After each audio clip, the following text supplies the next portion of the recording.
Hi, my name is Justin, aka Ghost Reader, and today I am going to be doing a review of Feminist City by Leslie Kern. This is published by Between the Lines, which I think is a Canadian publishing company, and I got this as an ARC from Neck Galley, so I'd like to thank them for that. And also, this book comes out on October 29th, later this month, so you can definitely pick it up then. So, like I said in my TBR, I picked up this book because I was very interested in the ideas in the book. I wasn't really sure what ideas would be in there. I thought it may be even a bit too radical for me, but I said, I'm going to read it anyway. Why not? And actually, I'm really glad that I did. It brought a lot of things into perspective for me.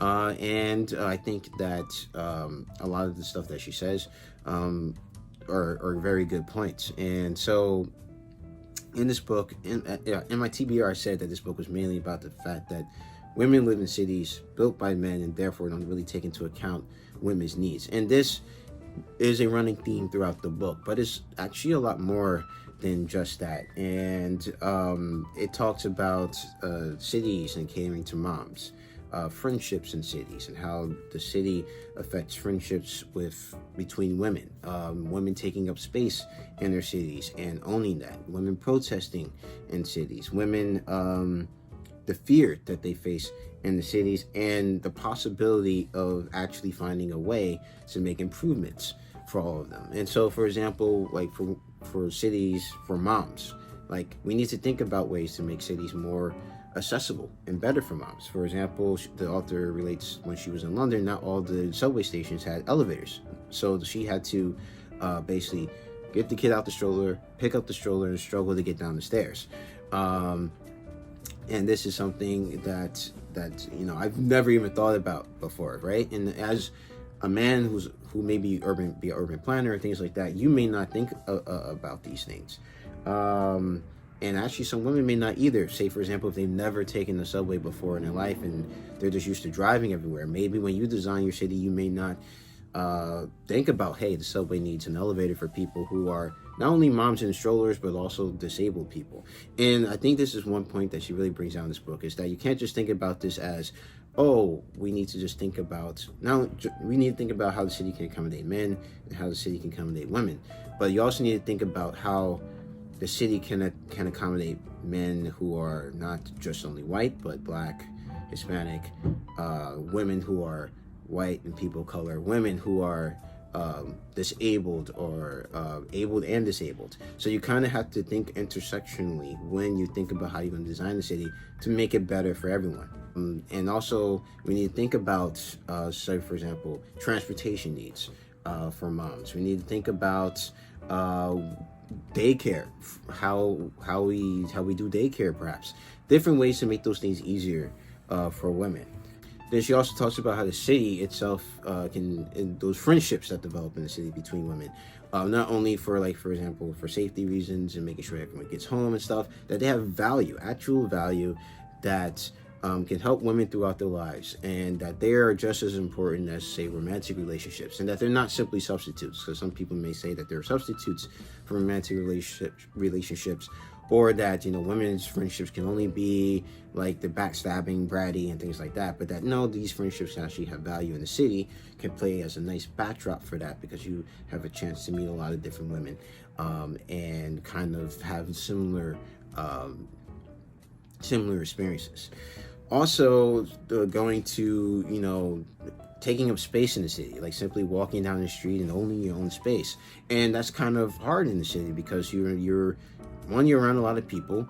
I think for a lot of men, you can be in the city and not really be part of it, right? So you can walk down the street and not getting any attention, but yet be part of the city. For a lot of women, it's really hard to do that because a lot of men are looking at them, right? And they're very conscious of that, and it could be uncomfortable. And so having like the barrier of having headphones, for example, and to kind of give you that barrier so you can occupy some personal space within this larger city and kind of be yourself is very important too. And we kind of have to think about that, because a lot of urban planners or people like, before Back in the day, before cell phones, a lot of people, she points this out, a lot of people were, talking to each other and stuff. And yeah, sure, a very small select people could, but there are a lot of people that were kind of pushed to the side. Like women, for example, one time could not take part in that social interaction. The only place they could do that was in a department store. That was the only place where it's respectable for a woman to be seen in public doing stuff. And if she was seen elsewhere, it was like, oh, well, is she a sex worker? Is she that? So now a woman can occupy space in a city, but yet she still has to be cognizant, because there are a lot of guys out here who see that personal space and still kind of want to occupy some of that as well. And those are things that unfortunately women have to deal with when they are in public.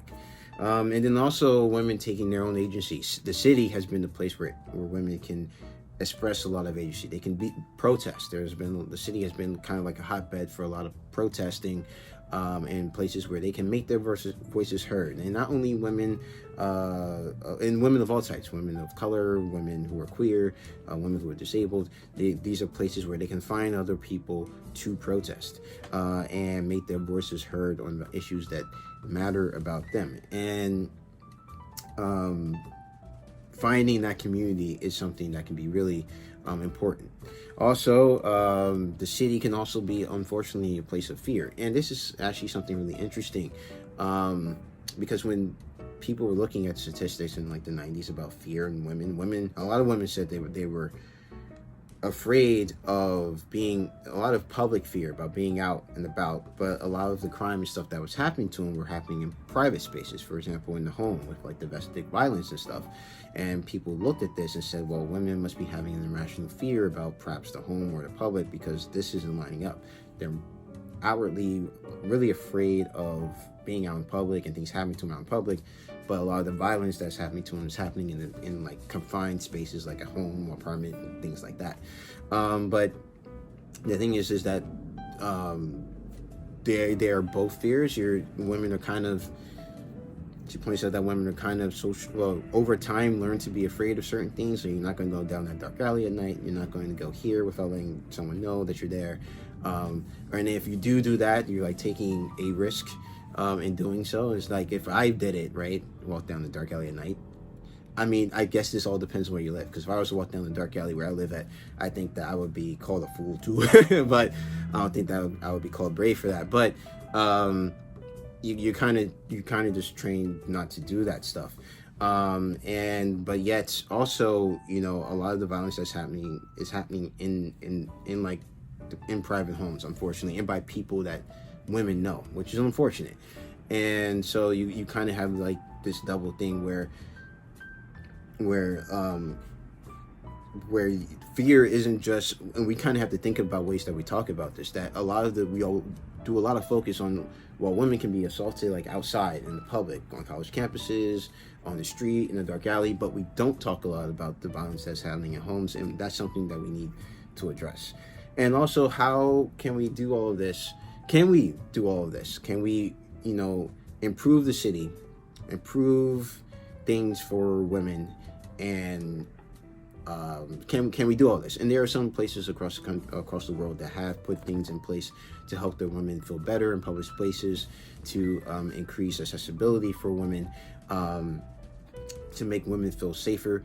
But also, she says that sometimes these come at a cost. For example, if I want women to feel safer, I can flood the streets with police to make sure I keep crime down, but then that could lead to over-policing of people of color, for example. And we see this in like places that are gentrified. People pick up a phone and call on you quick as a black person walking or person of color walking in a place where you may seem out of place, or sitting on a park bench eating a sandwich with one guy. And that can turn into like a bad encounter.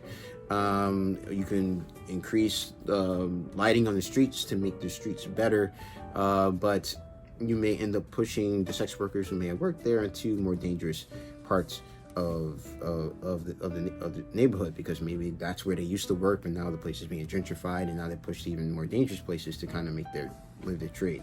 So the thing is, what she comes to is, she says, we need to find a way to make this work for the most amount of people, and we got to constantly be thinking about ways we can improve.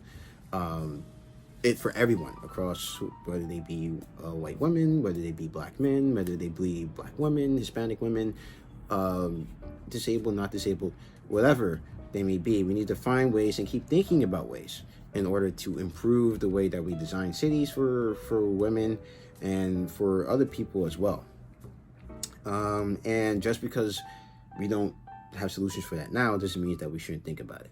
So this book gave me a lot to think about, and I thought she did a really good job of explaining her argument and also pointing out where there may be some things that need to be addressed, for example, and I really like that. I like the fact that she gave her argument, she gave a counter argument for it, and then, like, you know, said, like, all right, well, my argument is good, but here are like some places where it may be a little weak when it comes to, say, like helping other people, right? I may get the benefits of this improvement, but other people may be harmed by it. So I really like that. And so I gave this book, I'll give it a 5 out of 5 stars, mainly because it opened, put a lot of things in perspective for me. Some of the stuff I already knew, from being on book Twitter and hearing a lot of women's experiences and stuff like that. So some of the stuff wasn't new to me. Some of the stuff made me think about ways in, you know, which women have challenges, and I, you know, opened my eyes to some things. So I really enjoy books that make me think, that make me challenge my assumptions, or maybe think about things in a new and different way. So I gave this a 5 out of 5 stars. I did not anticipate giving this book 5 stars when I picked it up, but that's why sometimes you just gotta take a chance and pick up books that you think you may not like, or, well, I didn't think may not like this, but maybe not have enjoyed it as much as I did, or learned as much as I did, because sometimes you may actually learn something. So that is it for this video. If you if you like if you think you like this book, I say pick it up. It comes out October 29th. If you have like some experiences with, you know, challenges you face as a woman in the city, or actually in the suburbs too, because she talks about the suburbs a little bit as well in this, let me know down in the comment section below. Let me know if you like this review, of course. Yeah, so if you like this video, please hit the like button. If you want to see more videos from me, please subscribe. You can follow me on Twitter at GhostReads28, on Instagram at Justin the Ghost Reader, and also on Goodreads. The link to that's down in the description box below. So as always, keep reading.